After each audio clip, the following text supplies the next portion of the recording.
Pour représenter un objet dans l'espace, on va utiliser une perspective. Alors, il y en a plusieurs qui existent. Celle qu'on va utiliser en mathématiques s'appelle la perspective cavalière. Elle permet de représenter dans le plan, par exemple le plan de ma feuille, un objet de l'espace, un solide. Il y a des règles à respecter. Les arêtes parallèles et de même longueur doivent rester parallèles et de même longueur. Les milieux restent au milieu et les points alignés restent alignés. Les arêtes cachées vont se représenter avec des pointillés. On peut mettre la face avant en vraie grandeur. Et les arêtes fuyantes, je vais vous expliquer après ce que c'est, sont représentées environ 2 fois plus petites que dans la réalité. Par exemple, on va dessiner en perspective cavalière un pavé droit de dimension 6 cm, 4 cm et 3 cm. Un pavé droit, donc c'est un objet dans l'espace comme ceci, ce solide-là, donc il y a 3 dimensions. 6 cm, c'est la plus grande, bon, je vais dire que c'est la longueur. 4 cm, je vais dire que c'est la largeur. Et 3 cm, je vais dire que c'est la hauteur. Pour représenter cet objet, si je regarde que la face de devant, je vais voir un rectangle. Donc en fait, on va un peu jouer sur les perspectives pour qu'on puisse voir la face de devant en taille réelle. Puis après, on va dessiner ces arêtes-là. Alors, ce ne sera pas dans les bonnes dimensions. Ça sera nos fuyantes, on va les faire 2 fois plus petites. Si ce côté mesure 4 cm en vrai, sur mon dessin, je vais le faire, regardez si je change de point de vue, j'ai l'impression que c'est plus petit, mais en fait c'est juste un point de vue, et je vais le dessiner 2 cm. Et pour la hauteur, je vais prendre la face de devant, donc je vais vraiment faire 3 cm. Alors c'est parti, donc la face de devant c'est un rectangle. Je vais faire 6 cm sur 3 cm. Donc pour faire un rectangle, je vais commencer par dessiner un côté de 6 cm. Je vais utiliser l'équerre pour faire les angles droits. Je vais représenter 3 cm.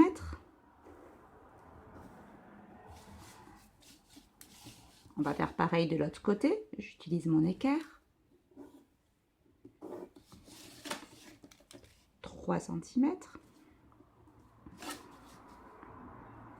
Et je relie. Voici la face de devant.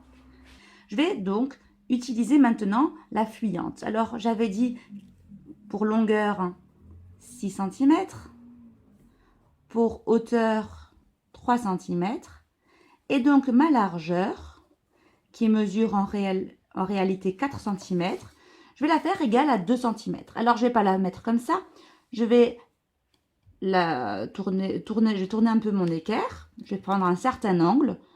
Alors, on peut prendre un angle environ de 30 degrés, ce serait très bien. Je vais m'arrêter à 2 cm. Alors, 30 degrés à partir de l'horizontale, hein. Donc, à peu près cet angle mesure 30 degrés. Mais on peut faire un peu comme on veut. Il suffit qu'il y ait 2 cm. Et pour les autres arêtes, je vais les faire parallèles à celle-ci. Donc, il me faut une règle. Et je vais faire la technique de l'ascenseur, qu'on a déjà vu ensemble, hein. Donc, cette arête qui mesure 2 cm, donc je vais faire une autre parallèle en passant par ce point. Donc, je vais faire 2 cm, là je suis 4,5, 5,5, 6,5. Ensuite, je vais faire à partir de ce point-là. Bon, je verrai 2 cm après. Voilà, ici. Et je vais en faire encore une autre ici. Alors, je vais prendre ma règle un peu plus loin. Je vérifie, là, c'est bien parallèle. Ah, là, je vais en faire une aussi. Celle-là, ça sera une arête qui sera derrière, qu'on ne verra pas. Donc, je la fais en pointillé. Je suis partie à 1. Donc, je m'arrête à 3. Et je vérifie là-haut. C'est bon, c'est bien parallèle. Vous avez vu, technique de l'ascenseur, tous les segments sont parallèles. J'obtiens bien 4 points. 1, 2, 3, 4. Je vais les relier et ça va me faire ma face arrière.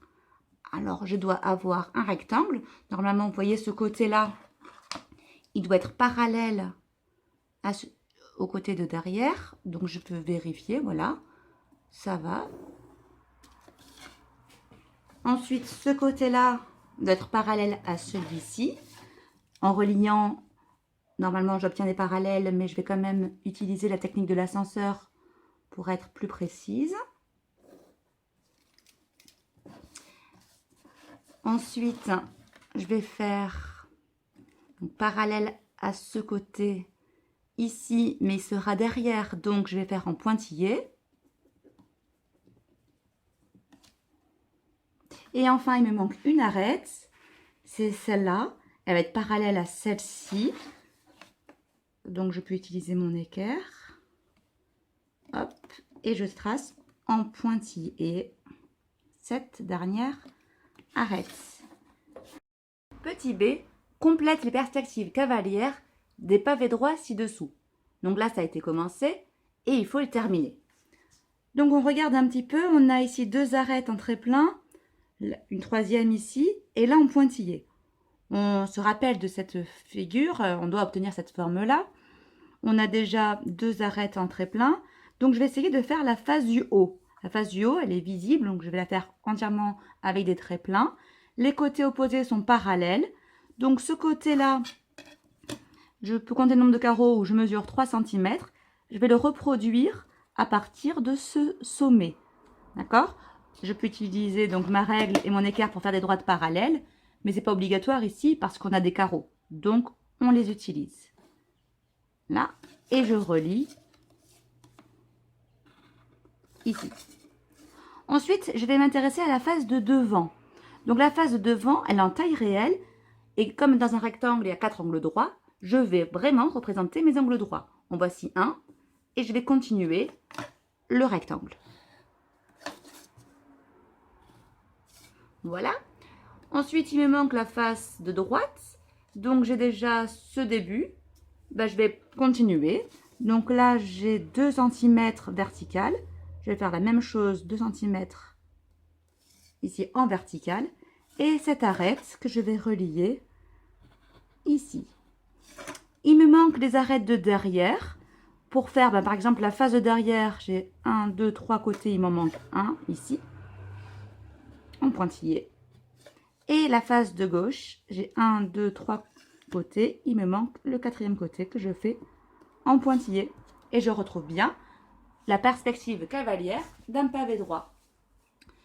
Cas numéro 2. Donc ici, je regarde, j'analyse. J'ai 2 traits pleins ici et un trait plein à l'arrière.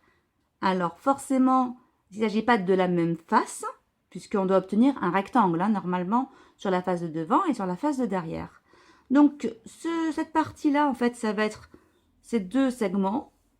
Donc c'est le début de mon rectangle. Bon, je vais le continuer pour avoir la face de devant. Donc j'utilise les carreaux. Et voilà mon premier rectangle. Les fuyantes, je vous rappelle, ce sont ces côtés qui sont tous parallèles et de même longueur. Donc là, j'en ai un. Je vais faire le même à partir de chacun des sommets de la face de devant. Donc, je compte 1, 2, 3, 4 carreaux à droite, 2 en haut. Je vais faire pareil. 1, 2, 3, 4, 2 en haut. Je trace. Donc, ça va représenter celui-ci, donc il est en trait plein. À partir de ce sommet, 1, 2, 3, 4, 1, 2, oui, bien sûr, ça va relier ce point. Et ici, je fais pareil, ça va relier ce point-là. Ok, je regarde ce qui me manque. Dans la face de droite, il me manque cette arête. Je la trace. Il me manque les 2 arêtes en pointillé, celle-ci et celle-ci. Je vais les tracer pour terminer la face de derrière. Et voilà.